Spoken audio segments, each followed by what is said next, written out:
हम बाइबल में से उन आयात का जिक्र करते हैं जिनमें योम आशूरा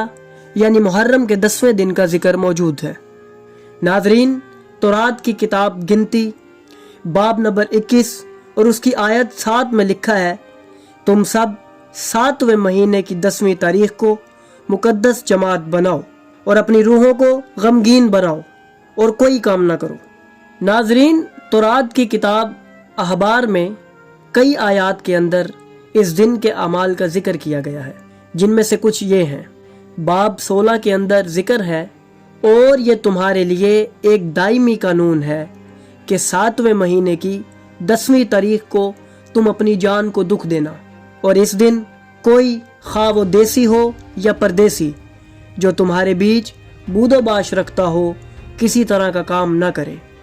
क्योंकि इस रोज़ तुम्हारे वास्ते तुमको पाक करने के लिए कफ़ारा दिया जाए।